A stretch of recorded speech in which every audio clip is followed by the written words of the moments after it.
तो किसी भाई साहब ने पूछा है कि ज्ञान और भक्ति इनके बारे में बोलिए, इनमें क्या अंतर है? तो वैसे तो फ़िलॉसफ़ी में मेरा इंटरेस्ट नहीं है, लेकिन ये सवाल आते हैं तो फिर थोड़ा तो बोलना पड़ेगा, जो मैं मानता हूँ।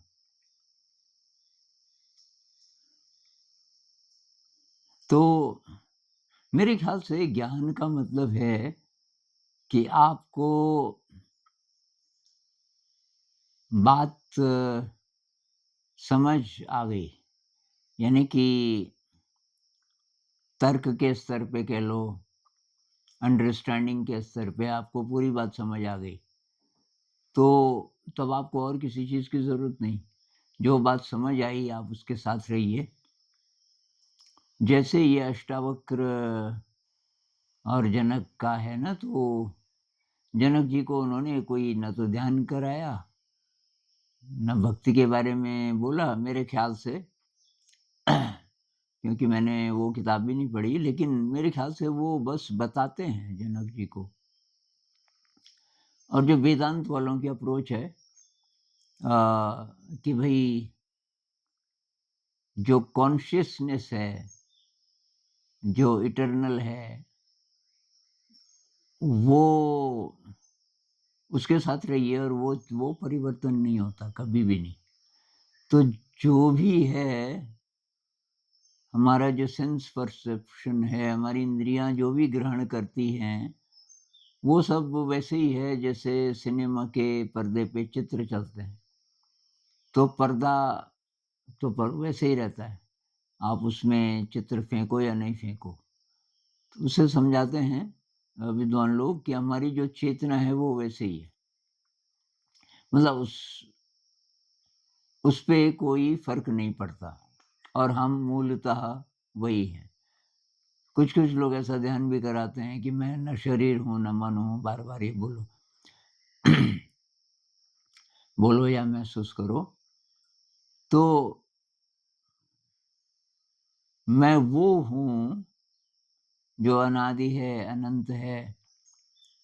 तो ये वेदांत वाले कहते हैं ना कि इसके साथ कोई एट्रिब्यूट मत जोड़ो। असली मैं आपका वो है कि जिसके साथ आप जोड़ नहीं सकते कि मैं ये हूँ, मैं वो हूँ। मैं के साथ लोग जो भी जोड़ते हैं वो तुम असली हो नहीं। कि मैं शरीर हूँ, मैं यहाँ पर हूँ, मेरा ये पास्ट है, ऐसा हुआ था, ये सब आप नहीं है। क्योंकि आप बोल ही नहीं सकते कि अ, मैं ये हूँ। तो कहने का मतलब है कि इन सब चीज़ों के बियॉन्ड जो तत्व है, जिससे हम बने, जिससे सब कुछ बना, उसको कॉन्शियसनेस कह लो, ब्रह्म कह लो। तो ये अप्रोच जैसे कृष्णमूर्ति जी की भी यही अप्रोच थी। वो उनकी यही आशा थी कि लोग बात समझ जाएँगे। तो ये तो हुआ ज्ञान योग। अब हो सकता है कि कुछ लोगों का ऐसा हो कि बात समझ आ गई और बस उसको वो पकड़ के रखें और उसी से उनका काम चल जाए। लेकिन बहुत लोग भावना प्रधान होते हैं। ये फीलिंग वाला बहुत डोमिनेंट होता है। तो उनके लिए ये भक्ति योग है। आप जिसको भी मानते हो, जैसे राम को, कृष्ण को, कि कोई रूप को, मतलब कोई रूप है और उसमें आप मगन हो गए। जैसे मीरा जी का है, मेरे तो गिरधर गोपाल दूसरों न कोई। और जे बहुत लोग जो ये भक्ति योग, भक्ति मार्ग वाले हैं, तो जैसे गोपाल जी हैं, मूर्ति है, उस तो गोपाल जी को नहलाते हैं, धुलाते हैं, खाना खिलाते हैं। तो जैसे कि वो सचमुच है आपके साथ और वो मानते भी हैं कि वो सचमुच है, वो हर समय मेरे साथ है। और तो वो भक्ति हुआ। तो अब उसमें लीन होने के लिए कुछ-कुछ चीज़ों का वो लोग उपयोग करते हैं, जैसे कीर्तन है, भजन है, अ, उसमें मगन, जैसे हरे रामा हरे कृष्णा, बस भाव विभोर होके कुछ उसपे नाचते भी हैं। तो ये हुआ आपका भक्ति योग। तो कुछ लोग कहते हैं कि ये आसान है, भक्ति योग आसान है, क्योंकि फीलिंग तो इंसान के अंदर होती ही है। आप किसी एक देवता के प्रति अ आपकी ये फीलिंग हो गई, या ईश्वर के प्रति कोई रूप होना चाहिए उसका मतलब। राम के प्रति, कृष्ण के प्रति, हिंदुइज़्म में या क्रिश्चियनिटी में जीसस को कोई माने हर समय, तो उसको भक्ति योगी कहेंगे। तो मुख्य तो ये है। एक सवाल इसी से रिलेटेड था कि आप बोलते हो कि ये हमारे ही अंदर है। तो कि ये लोग जो मंदिर जाते हैं, मस्जिद जाते हैं, चर्च जाते हैं, हज़ारों-हज़ारों बल्कि करोड़ों रोज़, तो वो क्या है? क्योंकि अगर हमारे ही अंदर है, तो उसका तो कोई रूप हो नहीं सकता।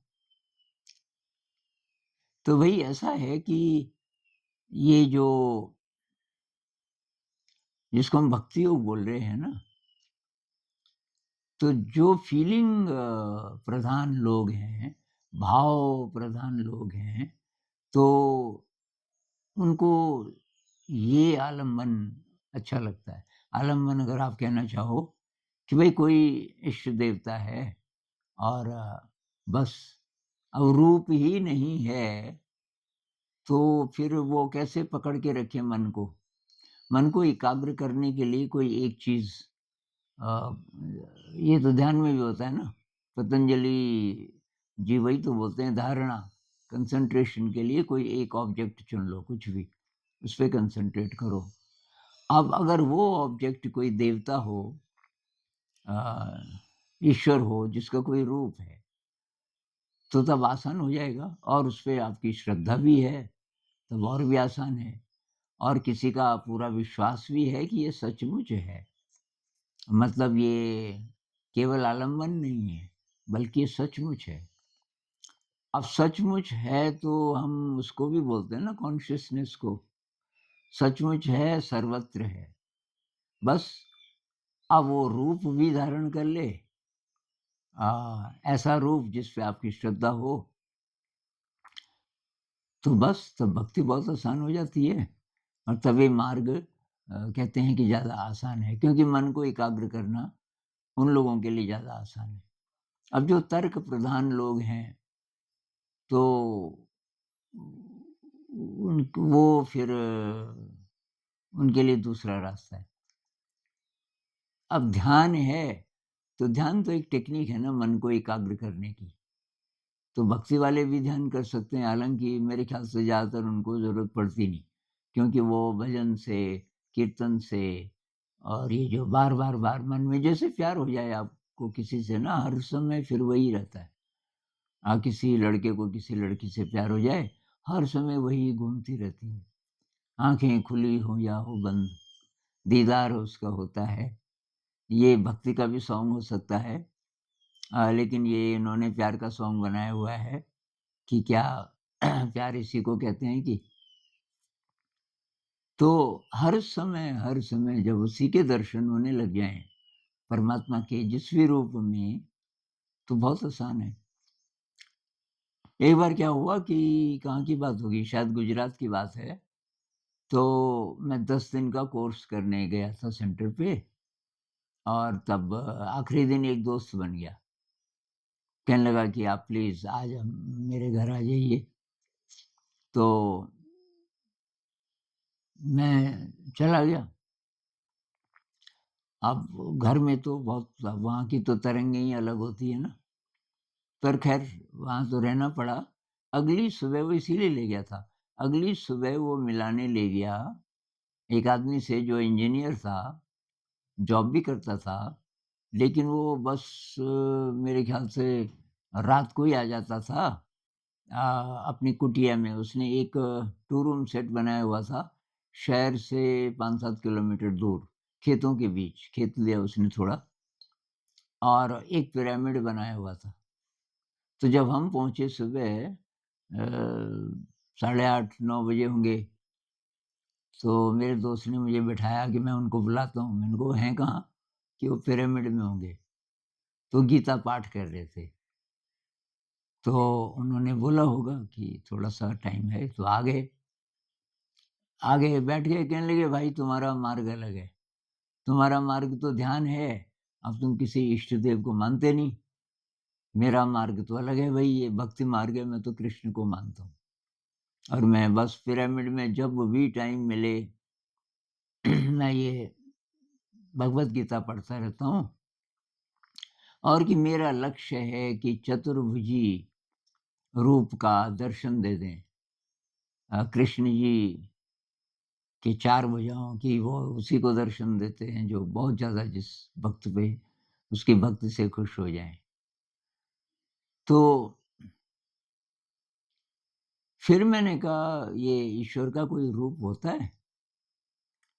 कि ईश्वर का रूप की जिस पे श्रद्धा हो वो मानने की बात है। क्या होता है, क्या नहीं होता है, उससे क्या लेना-देना, मेरे लिए तो है। और मैं तो दर्शन का भूखा हूँ, कभी न कभी दर्शन देंगे और कहते हैं दर्शन वो दे भी देते हैं। अब कुछ लोग कहते हैं कि ये जी मन की क्रिएशन है, जो दर्शन देते हैं, आपके मन ने क्रिएट किया। अब आप मुझे पूछें तो कोई फ़र्क नहीं है कि सचमुच है कि मन ने क्रिएट किया, इससे फ़र्क क्या पड़ता है? क्योंकि आप तो सच ही मान रहे हो ना, तो आप क्या मान रहे हो उसका आप पे असर पड़ेगा। और ये बड़े-बड़े काम हो जाते हैं केवल मानने से। अब एकलव्य जैसे एकलव्य को तो मना कर दिया था अ, द्रोणाचार्य ने, उसने कहा कि भई तू कम जाति का है, तेरे को मैं तो राजकुमारों को सिखाता हूँ, तेरे को धनुर्विद्या नहीं सिखाऊँगा। उसने फिर भी उन्हीं को गुरु मान के उनकी एक मूर्ति बनाई और वो रोज़ प्रणाम करता था, गुरुदेव। और मैं बस आप मुझे सिखाइए, और वो इतना सीखा जितना शायद पता नहीं गुरुदेव भी जानते होंगे कि नहीं। अ, तो कैसे सीख गया वो? विश्वास। तो विश्वास आसान हो जाता है जब उसका कोई दृश्य रूप हो। लेकिन जो तर्क प्रधान लोग हैं और कुछ-कुछ मैं भी उसी प्रकार का हूँ शायद। केवल तर्क प्रधान नहीं, भाव भी है, लेकिन मेरा भाव इतना ज़्यादा नहीं है कि किसी एक को मैं चुन लूँ। और फिर ये भी होता है कि वो सब हैं, अब बुद्ध चेतना होती है अगर, ऐसा बुद्धिज़्म में भी मानते हैं ना, जितने बुद्ध हुए, जो एनलाइटेंड हो गए, अब पृथ्वी में जन्म लेंगे तो बोधिसत्व लेंगे। बोधिसत्व उनको बोलते हैं जो जानबूझकर निर्वाण नहीं चाहिए, जानबूझकर फिर जन्म लेते हैं भलाई के लिए दूसरों की। तो ये जितने भी एनलाइटेंड बीइंग्स हैं ये सब हैं कि किसी रूप में, और वो प्रकट भी हो सकते हैं। ये योगानंद जी की किताब है ना, ऑटोबायोग्राफी ऑफ अ योगी। तो उसमें उनके गुरुजी की डेथ हो जाती है और वो बहुत शोक में होते हैं। और मेरे ख्याल से 10-15 दिन के अंदर वो देखता है कि गुरुजी आ रहे हैं उधर से, और सोचता है ये सपना तो नहीं है। तो फिर जब आते हैं तो ये गुरुजी को वही पूछता है, ये शरीर कौन-सा है? आप जिस शरीर से हमें पढ़ाते थे, सिखाते थे, वो तो खत्म हो गया था। तो उस किताब में आप पढ़ना, बायोग्राफी ऑफ अ योगी। अब कुछ लोग विश्वास करते नहीं कि उसमें तो ऐसी-ऐसी बातें हैं, वो अलग बात है। लेकिन गुरुजी उसको कहते हैं कि मैं ऐसे जगत में हूँ, देव जगत में। मैं देवताओं को ध्यान सिखा रहा हूँ। क्रिया योग, क्रिया योग करते हैं ना वो लोग। और ये शरीर किसका है? ये कि इन एटम्स का नहीं है जिनसे ये आपका शरीर बना है, पृथ्वी बनी है या मेरा शरीर था पहले। ये दूसरे प्रकार का शरीर है जिसको हम धारण कर सकते हैं और डिज़ॉल्व कर सकते हैं कभी भी अपनी इच्छा से। तो अगर ऐसा है तो कुछ देर के लिए कोई भी रूप आप देख सकते हो, कोई भी इष्ट देवता है, रूप धारण करके आ सकते हैं। कृष्ण जी चतुर्भुजी रूप धारण करके आ सकते हैं। कृष्ण जी की चेतना, अ, राम जी की चेतना, जितने देवता हुए, जितने बुद्ध हुए, वो तो होगी। तो जो अब कोई साइकोलॉजिस्ट हैं, साइकियाट्रिस्ट हैं, वो कहेंगे कि जी ये तो क्रिएशन है ह्यूमन इमेजिनेशन की, कोई फ़र्क नहीं पड़ता। इससे यही प्रूव होता है कि आपकी इमेजिनेशन इतनी स्ट्रॉन्ग है कि आप कोई नया रूप बिल्कुल थ्री डिमेंशनल जो लगे वो क्रिएट कर सकते हैं। इतनी शक्ति आपके अंदर है तो उसका रिज़ल्ट भी वही होगा जो कि, क्योंकि सत्य किसको मानते हैं ना आप? सच क्या है? जो आपको महसूस हो। और अब साइंस यहाँ मदद कर नहीं सकती। जो लोग कहते हैं ना कि ये सच है कि नहीं है, प्रमाण क्या है? साइंस इस डोमेन में कुछ कर नहीं सकती। टूल्स नहीं है, कभी होंगे तो होंगे। तो ये बेसिक फ़र्क है भक्ति योग और ज्ञान योग में। जिनकी श्रद्धा इतनी ज़्यादा नहीं है, तो उनके लिए तब ये रास्ता है, मेडिटेशन का रास्ता है। और वो थोड़ा मुश्किल इसलिए है कि उसके लिए डिसिप्लिन चाहिए फिर। भक्ति मार्ग में केवल विश्वास काफ़ी है, विश्वास चाहिए आपका, अटूट विश्वास। और यहाँ तो ये जो ध्यान वाला जो मार्ग है, तो इसमें अब शील हैं, पारमिताएँ हैं और तो इसमें ऑब्ज़र्वेशन है, ये साँस पे ध्यान लगाओ, शरीर पे ध्यान लगाओ, विचारों पे ध्यान लगाओ। और अब बुद्ध ने क्यों नहीं बोला कि कोई है इष्ट देवता? पतंजलि जी और बुद्ध में एक बहुत बड़ा अंतर ये है, पतंजलि कहते हैं कि 2 प्री कंडीशंस हैं आध्यात्म में आगे बढ़ने के लिए। एक तो अटूट विश्वास परमात्मा पे। अब बुद्ध तो परमात्मा शब्द कहीं आएगा ही नहीं।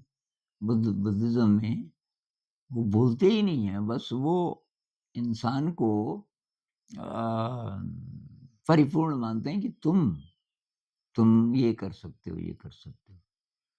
तो ये मुझे सूट इसलिए करता है ज़्यादा कि इसमें इतना मेरा अटूट विश्वास भी पता नहीं है कि नहीं है। और ऐसी कल्पनाशीलता भी नहीं है कि मैं विज़ुअलाइज़ कर सकूँ। विज़ुअलाइज़ भी तभी करोगे ना जब आपका पूरा विश्वास हो। मेरा विश्वास है बुद्ध चेतनाओं पे, ये सारी चेतनाएँ। लेकिन ऐसा नहीं है कि मैं किसी एक को चुन कर के और उसकी भक्ति करूँ।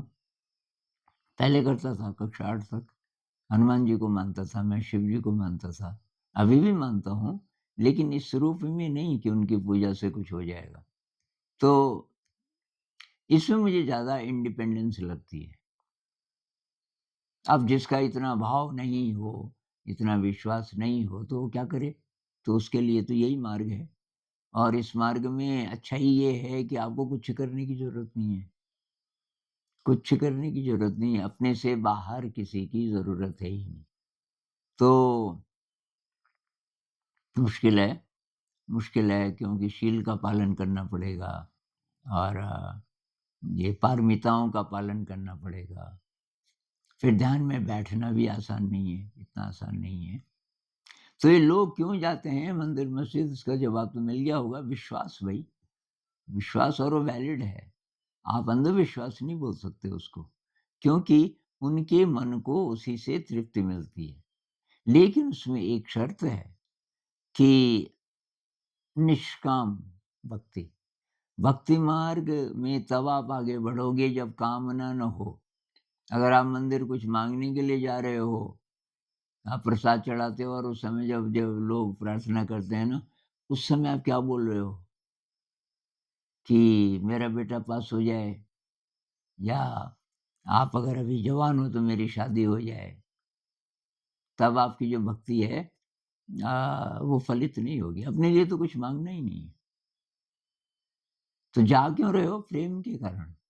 आप प्रेमिका के पास इसलिए जाते हो कुछ माँगने के लिए? भाव से, मतलब भाव खींचता है आपको। ऐसी अगर आपकी स्थिति है तब आपके लिए भक्ति हो गई। कुछ माँगने जा रहे हो, भिखारी बन के जा रहे हो, तो तब नहीं। कुछ मत माँगो, भई वो तो सब जानते हैं ना। अगर आप ये कहते हैं कि अंतर्यामी है परमात्मा तो, आपके अंदर तक की बात जानता है, तो जान ही रहे हैं वो अपने आप फैसला लेंगे। आपकी ज़िंदगी में अगर दुःख से ही प्रगति होनी है, तो दुःख तो आएगा, उसको वेलकम करो। तो फिर भी मैं कहूँगा ये अलग-अलग नहीं है। ये नहीं कह सकते कि मैं ज्ञान मार्ग वाला हूँ और मैं प्योरली भक्ति मार्ग वाला हूँ। अब जैसे विश्वास, तो मैं भी बात करता हूँ। बुद्ध नहीं करते, लेकिन मैं करता हूँ विश्वास अ, किसी बड़ी शक्ति पे। अब उसका रूप ना सही, लेकिन वो सर्वत्र विराजमान है। चेतना कह लो, ब्रह्म कह लो, पर उसपे भी विश्वास तो चाहिए ना। केवल दिमाग से मानने से तो नहीं चलेगा। और तृष्णा ना बढ़ जाए, तो भक्ति योग में ये बहुत ज़रूरी है, भक्ति मार्ग में, कि भई तृष्णा को एक तरफ रख दो, तब आप आगे बढ़ोगे। क्योंकि अगर आपके मन में इच्छाएँ हैं, तो मन में विचार हैं, तो मन तो घिर गया विचारों से, वहाँ परमात्मा कहाँ पे बैठेंगे? कहाँ पे बिठाओगे उनको? परमात्मा देख रहे हैं आपके कमरे में सब जगह इच्छाएँ हैं, कोई सीट खाली नहीं है। तो परमात्मा को प्रायोरिटी दो भई कि आप हैं तो फिर मुझे कुछ भी इच्छा करने की ज़रूरत क्या है? निष्काम, निष्काम भाव से जब आप भक्ति करोगे तो वो फलित होगी। और वही बात यहाँ भी है। ये जो ध्यान वाला जो मार्ग है,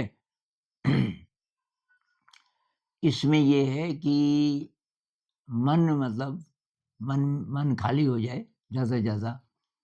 अब इसकी स्टडी आप करने लगोगे, विचार आते कहाँ से हैं? तो इच्छा करोगे तो विचार बढ़ेंगे। कोई भी तृष्णा, बुद्ध कहते हैं ना, तृष्णा दुःख का कारण है। तो 2 शब्द हैं, इनमें थोड़ा बारीक अंतर है, तृष्णा और इच्छा। अगर हम इच्छा उसको बोलें कि जो परोपकार के लिए है, जो अ, आगे बढ़ने के लिए प्यूरिफिकेशन की इच्छा, कि मैं बहुत प्यूरिफ़ाई हो जाऊँ, मेरे अंदर कोई नेगेटिव इमोशन ना हो, मैं सच बोल सकूँ, मैं दूसरों की सेवा कर सकूँ, जितने अच्छे गुण हैं, दिव्य गुण हैं, उसकी इच्छा। तो इसको गड़बड़ नहीं बोलेंगे, ये तो सहायक है।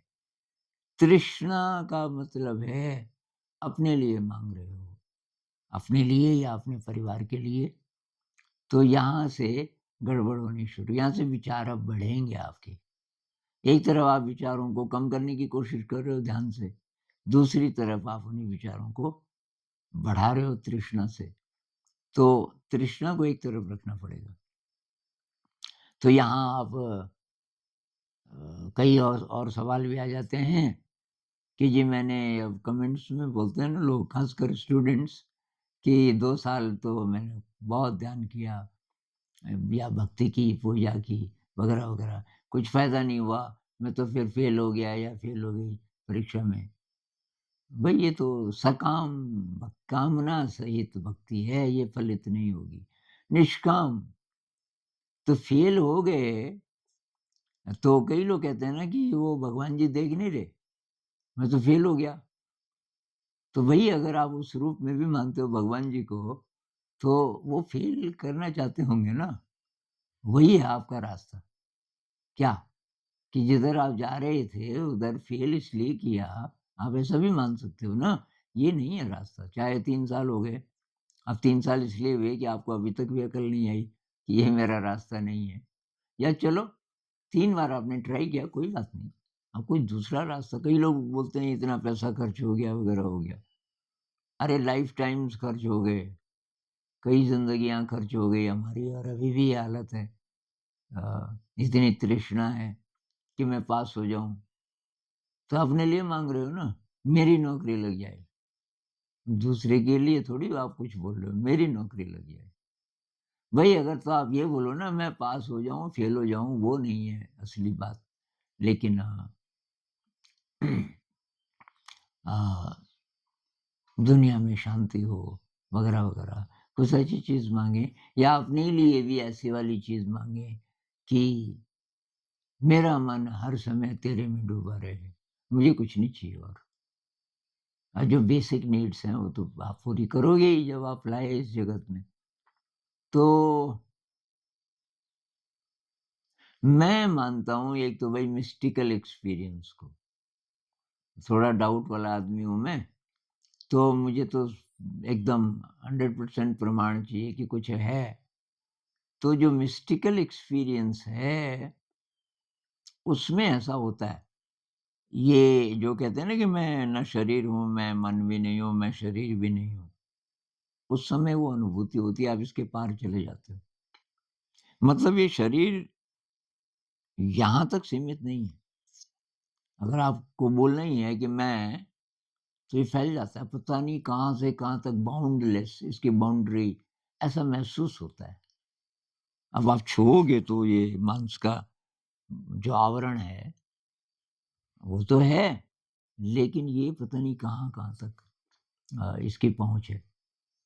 तो ये ऐसा एक्सपीरियंस कि टाइम और स्पेस से परे डेफ़िनिशन गड़बड़ा जाती है आपकी। कोई डेफ़िनिशन नहीं रहती क्योंकि कुछ देर के लिए आपकी मेमोरी गायब हो सकती है। जो मेरे साथ ऐसा हुआ था, काफ़ी देर तक। पता नहीं कुल मिला के आधा घंटा तक भी वो एक्सपीरियंस रहा हो या और ज़्यादा रहा हो, कहना मुश्किल है। लेकिन मेमोरी ही गायब हो गई। अब मैं तो हूँ, मैं अवेयर हूँ, मैं आकाश को देख रहा हूँ लेकिन मेमोरी नहीं है। तो उस समय लगता है कि ये जो इतना ही नहीं है। तो ये हुआ मिस्टिकल एक्सपीरियंस। छोटा-सा भी अगर आपको मिल गया, तो एक प्रमाण है कि भई किसी अनंत विराट ऊर्जा क्षेत्र से हम जुड़े हैं। और इसलिए मेरा अट्रैक्शन उन वैज्ञानिकों से है जो कुछ-कुछ ऐसी बात करने लग गए। तो संत भी होंगे जैसे डेविड बोह्म है, मैं तो उनको संत भी मानता हूँ। वैज्ञानिक हैं, लेकिन वो अ, संत भी हैं। तो कुछ-कुछ जय कृष्णमूर्ति जी इस कैटेगरी के हैं, जो संत हैं, लेकिन उनकी दृष्टि वैज्ञानिक भी है। अ, तो लेकिन मैं सब जितने मार्ग हैं, सब वैलिड हैं, मैं तो सबको मानता हूँ। और यहाँ भी हमारे साथ लोग रहते हैं, वो व्रत लेते हैं, एक मंदिर बनाया हुआ है लकड़ी का छोटा-सा, एक कमरे में रखा है, वहाँ सफाई-सुफाई करते हैं जिस दिन इनका व्रत होता है।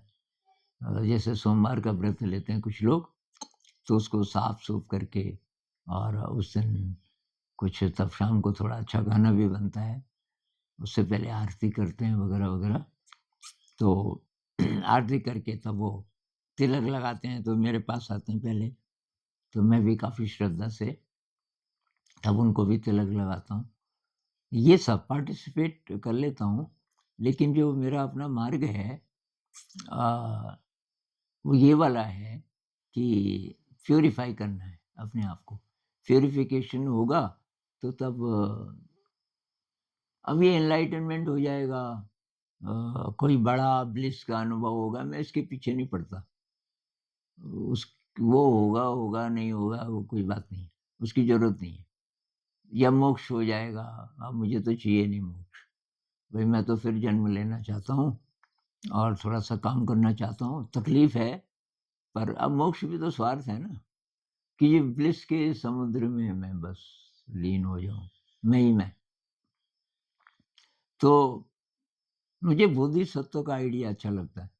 ये जो बुद्धिज़्म में कहते हैं ना, बोधिसत्व वो हैं जो एनलाइटेंड तो हो गए। अब देवता लोग उनको बोलते हैं कि भई चलो, अब अच्छे जगत में चलो जहाँ दुःख ना हो। बोधिसत्व कहता है कि नहीं, अब मैं तो पार हो गया लेकिन करोड़ों-करोड़ों हैं और मैं उनकी मदद कर सकता हूँ थोड़ी बहुत, तो भई मुझे तो वापस जाना है। तो तो मुख्य तो ये है और दिलसे और बात करेंगे। नमस्कार।